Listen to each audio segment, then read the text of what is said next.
Estaba acostada en la cama con una fiebre tan alta que no podía moverme. Le pedí a mi hijo mayor que me trajera un vaso de agua, pensando que al menos haría eso, pero en lugar de agua, me trajo un vaso de cerveza y luego me lo tiró encima mientras yo estaba enferma en la cama. Desde la puerta, escuché risas, y allí estaba la esposa de mi hijo, aplaudiendo y riéndose de mí. Mi hijo también se reía, sosteniendo el vaso vacío. No podía creer lo que estaba pasando. Estaba febril y confundida, pero ese momento quedó grabado claramente en mi mente. Limpiar la casa antes de que regresemos. Ok, dijeron. Había soportado el comportamiento egoísta de Mark y su esposa durante mucho tiempo, pero esto fue demasiado para mí. Sí, la limpiaré, dije, forzando las palabras a salir de mi garganta adolorida para que pudieran escucharme. Me llamo Ellen, y soy una ama de casa de 73 años. Mi esposo, George, tiene 75 años. Ahora que está jubilado, enseña caligrafía a niños en un centro comunitario cercano. Ha estado practicando caligrafía desde que era joven y siempre soñó con enseñarla después de retirarse. Me alegra verlo cumplir su sueño e ir al centro comunitario con una sonrisa todos los días. Tenemos 2 hijos. Nuestro hijo menor está casado y tiene 2 hijos en la escuela primaria, pero nuestro hijo mayor, de 44 años, no está casado y todavía vive con nosotros. Trabaja a tiempo parcial en una tienda de conveniencia por la noche, pero solo unos 4 días a la semana. No contribuye con dinero al hogar y simplemente lleva una vida perezosa. Tanto mi esposo como yo lo hemos advertido muchas veces, pero no escucha. No está involucrado en el juego ni tiene deudas. Así que, eventualmente, mi esposo y yo dejamos de intentar hablar con él sobre eso.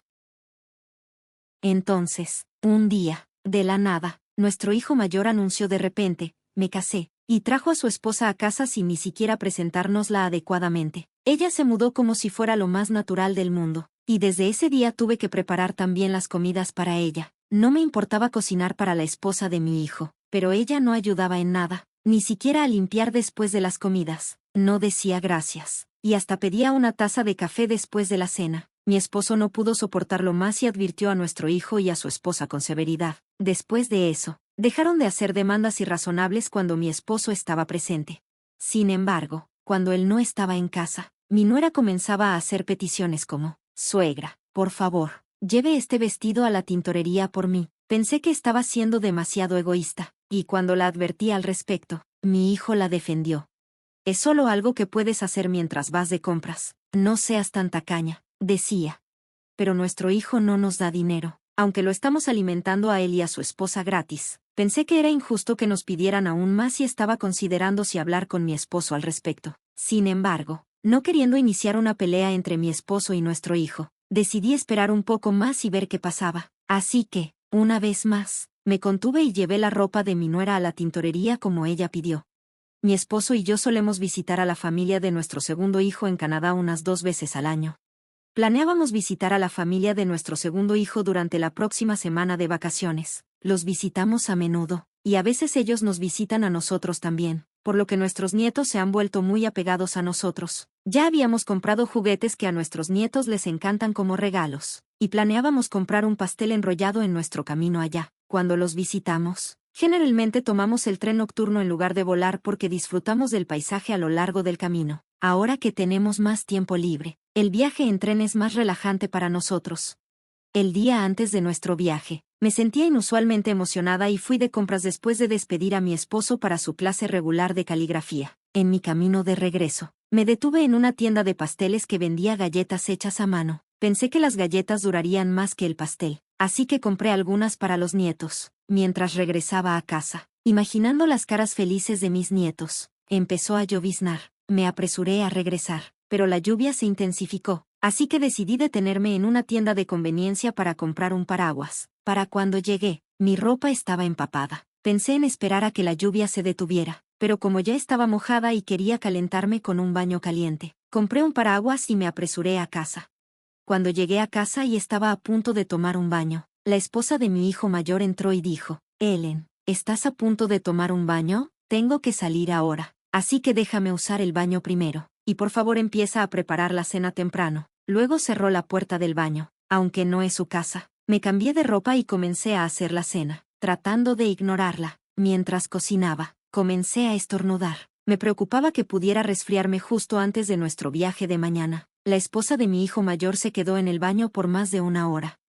A la mañana siguiente, el día en que se suponía que visitaríamos a la familia de nuestro segundo hijo, me desperté sintiéndome débil. Me dolía la garganta y tenía la nariz congestionada. Cuando me tomé la temperatura, tenía 38 grados Celsius. Me di cuenta de que había agarrado un resfriado por haber salido bajo la lluvia el día anterior. Le dije a George que fuera solo esta vez porque no quería contagiar a nuestros nietos. George sugirió cancelar la visita, pero ya teníamos los boletos de tren, y habíamos comprado los juguetes como regalos. Así que quería que fuera aunque fuera solo él. Le di las galletas que había comprado el día anterior. A pesar de la preocupación de George, le aseguré que solo era una fiebre ligera y un resfriado menor, y que estaría bien después de tomar un poco de medicina y descansar en casa. George, que normalmente no habla mucho con nuestro hijo mayor y su esposa, les dijo que no me sentía bien e hizo que prometieran encargarse de las tareas del hogar. Después de despedir a George con una sonrisa, me quedé en casa para descansar. Estaba a punto de volver a la cama cuando escuché a mi hijo mayor y a su esposa hablando. Estaban quejándose. ¡Qué fastidio! Es solo un resfriado. No, pero ahora que papá se fue, podemos estar libres por un rato. No podía creer lo que estaban diciendo, considerando que vivían en nuestra casa sin contribuir a los gastos, pero no era inusual para ellos. Le señalé, se dan cuenta de que la única razón por la que pueden vivir aquí es por su padre, ¿verdad, mi hijo? Mark y su esposa se molestaron y respondieron, te estamos haciendo un favor al vivir contigo en tu vejez. La mayoría de la gente odia vivir con sus suegros. Era irónico, porque se habían mudado con nosotros sin que se los pidiéramos, y aún así actuaban como si nos estuvieran haciendo un gran favor. Aunque me sentía débil y quería descansar, ignoré sus comentarios y volví a mi cuarto. Más tarde esa noche, mi nuera entró a mi habitación y me despertó. Suegra, no estarás pensando en no cocinar solo porque te sientes un poco enferma, ¿verdad? Sabes que no sé cocinar, ¿verdad? No podía creer que me estuviera diciendo esto a sus 35 años. Me sentía mal y quería que resolvieran sus comidas por sí mismos. Mi esposo debería haberles advertido antes de irse por la mañana. Intenté ignorarla y volver a dormir, pero no se iba. Pensé que sería mejor comer algo ligero y tomar medicina. Así que me obligué a levantarme y dirigirme a la cocina para preparar algo de comida. Mientras cocinaba, Mark llegó a casa. Me vio en la cocina usando una mascarilla, pero no dijo ni una palabra, como si fuera lo más normal del mundo. En su lugar, exigió, oye, el baño no está listo todavía.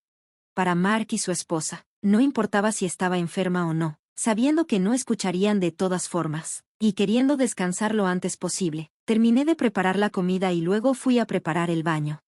Cuando volví a la sala, Mark y su esposa estaban charlando alegremente mientras comían. Nos vamos de viaje al extranjero pasado mañana, así que por favor no nos contagies tu resfriado, dijo mi nuera, sorprendiéndome con sus planes repentinos. No tenía idea de que se iban a ir de viaje a Europa por 3 semanas, aunque no me lo habían mencionado antes. Me sentí aliviada de que no estarían en casa a partir de pasado mañana. La mañana de su partida, mi resfriado había empeorado, dejándome postrada en la cama con una fiebre de 39,5 grados. Tenía sed, pero mi dolor de cabeza era tan fuerte que no podía ni levantar la cabeza. A pesar de mi estado, Mark vino a mí y exigió, oye, prepáranos algo de comida. Aún puedes cocinar aunque tengas un resfriado. Las lágrimas se me llenaron en los ojos mientras lograba decir, coman fuera. Mark frunció el ceño, pero no dijo nada mientras salía de la habitación. Antes de irse, le pedí que me trajera un vaso de agua. Pensé que al menos haría eso, pero en lugar de agua, trajo un vaso lleno de cerveza y me lo arrojó encima mientras yacía en la cama con una fiebre alta. Escuché una risa fuerte desde la puerta. Mi nuera aplaudía con entusiasmo, y Mark se reía mientras sostenía la taza vacía. Era increíble, aunque tenía fiebre. Esa imagen quedó grabada en mi memoria. Asegúrate de limpiar la casa antes de que volvamos, se burlaron mientras se iban. Había tolerado el egoísmo de Mark y su esposa hasta ahora, pero ya no podía soportarlo más. Sí, la mantendré limpia, logré decir, lo suficientemente fuerte como para que me escucharan, a pesar del dolor en mi garganta. Después de que se fueron, ni siquiera tenía energía para limpiarme la cerveza de la cara, y me quedé dormida tal como estaba. Cuando desperté, me sentía un poco más despejada, aunque aturdida. Recordaba que me habían arrojado la cerveza, pero sorprendentemente no me sentía pegajosa, y las sábanas de mi cama habían sido cambiadas. Justo cuando me preguntaba qué había pasado, mi esposo George entró con una palangana. Al verme sentada, Me puso la mano en la frente y me preguntó, ¿estás bien? Me sentí confundida. ¿No se suponía que George debía estar con la familia de nuestro segundo hijo? Intenté preguntar, pero no pude emitir sonido alguno. Notando mi confusión, George comenzó a explicar. Había tomado el tren nocturno para visitar a la familia de nuestro segundo hijo, pero estaba preocupado por mí y decidió regresar temprano. No confiaba en Mark ni en su esposa para cuidarme, y la familia de nuestro segundo hijo también sugirió que debía regresar rápido. Así que voló de regreso a casa. Cuando George llegó a casa, me encontró agotada en la cama con un persistente olor a cerveza. Rápidamente limpió mi rostro con una toalla húmeda, ordenó la habitación y me cuidó mientras dormí todo un día. Cuando me preguntó qué había pasado, intenté explicarlo, pero mi voz falló. El recuerdo de Mark arrojándome cerveza me hizo llorar. Al ver esto, George me trajo agua y se disculpó, diciendo, no debí haberte pedido que hicieras nada. Descansa ahora. Luego preparó un poco de avena para mí, la cual estaba lista cuando desperté. Su amabilidad me hizo llorar nuevamente. Gracias al cuidado de George, recuperé mis fuerzas en unos 2 días. Cuando finalmente le conté todo lo que Mark y su esposa habían hecho, obligándome a cocinar mientras estaba enferma, arrojándome cerveza y yéndose de viaje, el rostro de George se puso severo. Dijo, no puedo soportarlo más. Normalmente lo calmaba, pero esta vez no pude pacificarlo porque yo estaba igual de molesta.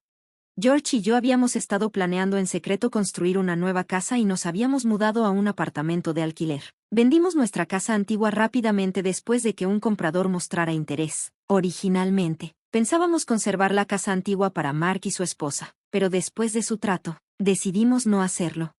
La casa antigua ahora era un terreno vacío, y Mark y su esposa quedaron en shock al descubrir que ya no estaba. La nueva casa estará terminada en unas 2 semanas, y ya hemos trasladado algunas de nuestras pertenencias históricas y muebles allí. Deshicimos de las pertenencias de Mark y su esposa. Cuando les dijimos esto, Mark gritó, ¿están bromeando? Los denunciaré a la policía. Su esposa también estaba gritando en el fondo. En ese momento, George tomó el teléfono, y lo puse en altavoz. La voz de George era fría y firme al dirigirse a nuestro hijo mayor. Adelante, díselo a la policía. Yo también les diré. Le arrojaste cerveza a tu madre enferma y te fuiste de vacaciones al extranjero. Incluso la obligaste a hacer trabajos domésticos mientras estaba enferma. ¿Quién es el mayor pecador aquí, tú por maltratar a tu madre o nosotros por deshacernos de tus cosas? Su expresión era la de un villano mientras hablaba con nuestro hijo. Mark replicó, eso no tiene nada que ver con la venta de la casa. ¿Dónde se supone que vamos a vivir ahora? ¿Dónde están ustedes? George respondió con firmeza, esa casa era originalmente nuestra. Tenemos derecho a venderla. Además, ya no eres nuestro hijo. No te pongas en contacto con nosotros nunca más. Y colgó el teléfono. 2 semanas después, recibimos una llamada informándonos que nuestra nueva casa estaba terminada. George y yo fuimos a verla, guiados por el carpintero, un amigo de George. El carpintero, de unos 60 años y el supervisor de la obra, nos mostró la casa. La habíamos diseñado como una casa de un solo piso, accesible, pensando en nuestra jubilación. Era aún más hermosa de lo que habíamos imaginado. Los muebles que habíamos dejado en la sala de estar ya habían sido trasladados por los carpinteros, quienes dijeron que no era problema, ya que George los había ayudado en el pasado. Comenzamos a vivir en nuestra nueva casa, que era más cómoda de lo que habíamos imaginado. Nuestra vida era pacífica sin nuestro hijo mayor y su esposa alrededor. Sin embargo, aproximadamente un mes después de mudarnos, nuestro hijo mayor y su esposa aparecieron en nuestra nueva casa. No les habíamos dado nuestra nueva dirección, y nuestro hijo menor Mark y su esposa tampoco deberían haberlo hecho. Debieron haber contratado a un detective o algo para encontrarnos. Oigan, no es justo que vendan la casa, se deshagan de nuestras cosas y luego se muden a un lugar tan bonito solos, como su hijo mayor. Tengo derecho a vivir aquí, ¿no? Exigió Mark, mirándonos con grandes maletas en mano. Nos quedamos atónitos al verlos en nuestra puerta, claramente con la intención de mudarse. Justo en ese momento, cuando estaban a punto de entrar, la puerta principal se abrió. Mark, ¿qué estás haciendo aquí? ¿Estás tratando de causar problemas otra vez? Ya eres lo suficientemente mayor para manejarte solo, dijo Steven con una expresión de incredulidad en su rostro. A su lado estaban su esposa y sus 2 nietos. Estaban de visita porque la nueva casa acababa de terminarse. Después de un poco de relajación, la familia de Steven fue a una tienda de conveniencia cercana. ¿Quiénes son esas personas?, preguntó Sofía, la niña de 5º grado, con una expresión inocente. El esposo, que estaba a punto de pedirle a Mark y su esposa que se fueran. De repente tuvo una idea. Ya que la familia de Steven se quedará por una semana, ustedes dos también deberían quedarse aquí, pero no los dejaré quedarse para siempre, dijo, dejando que todos entraran a la casa. En la sala de estar, Mark y su esposa tomaron los primeros asientos en el sofá. Caray, estoy agotado, suegra. ¿Puedo tomar un café? El mío lo quiero negro, dijo Mark con naturalidad. La esposa de Steven se sorprendió por lo casual que fue la solicitud de Mark y su esposa. Los nietos rápidamente se acercaron a Mark y su esposa. ¿Por qué no pueden ustedes hacer eso? Al principio, Mark y su esposa discutieron, pero las preguntas constantes de los niños no cesaban, y al final de la semana, ambos estaban agotados. La esposa de Mark especialmente no soportaba que la llamaran tía, y les dijo a los niños que no la llamaran así. Cuando los niños preguntaron, ¿por qué no? Eres una tía. Ella quedó impactada. Incluso Steven y yo no pudimos evitar reírnos. Después de que la familia de Steven se fue, le dijimos a Mark y su esposa que debían irse. Estaban tan cansados por las preguntas interminables de los niños que se fueron sin mucha resistencia. Unos meses después, recibimos un mensaje de Mark pidiéndonos dinero prestado. Habían estado viviendo en nuestra casa, comiendo nuestra comida y sin pagar nada. Mark había estado ganando suficiente dinero en su trabajo en la tienda de conveniencia, así que antes no era un problema. Ahora que los habían echado, deberían haber comenzado a pagar su propio alquiler y gastos de vida. En cambio, siguieron gastando dinero como antes, viviendo del dinero prestado y sin ahorros. El único ingreso de Mark provenía de trabajar 4 días a la semana en la tienda de conveniencia, y su esposa no planeaba trabajar. Era indignante que nos pidieran dinero. Les dijimos que nunca les prestaríamos dinero ni los ayudaríamos nuevamente y bloqueamos el número de Mark. Unos días después, mientras mi esposo y yo estábamos fuera, recibimos una llamada de nuestra compañía de seguridad en casa. Nos enviaron imágenes de video que mostraban a Mark y su esposa intentando entrar a nuestra casa por una ventana. Era triste que estuvieran tan desesperados que intentaran robarnos porque estaban en bancarrota. Afortunadamente, no causaron problemas a nadie más, pero fueron atrapados por la seguridad y entregados a la policía. Fueron liberados porque eran familia, pero no antes de recibir una severa advertencia. Desde entonces, Mark y su esposa dejaron de intentar entrar a nuestra casa. Bloqueamos sus llamadas, así que ya no escuchamos de ellos. Nuestro segundo hijo, Steven, también recibió una solicitud de dinero de Mark. Resulta que Mark había pedido dinero prestado a prestamistas y ahora estaba huyendo porque no podía pagarlo. Steven le dijo a Mark que pagara sus propias deudas y también bloqueó su número. No sabemos qué pasó con Mark y su esposa después de eso, pero hemos elegido olvidarnos de ellos. Mi esposo y yo estamos disfrutando de una vida pacífica ahora. Solía enseñar caligrafía en el centro comunitario local, pero ahora enseña en casa en una sala especial que acondicionamos para eso. Cuando Steven y su familia nos visitan, los nietos y otros niños toman clases de caligrafía y parecen pasar un buen rato haciendo amigos. Estoy agradecida por estos días pacíficos y aprovecho al máximo cada uno de ellos.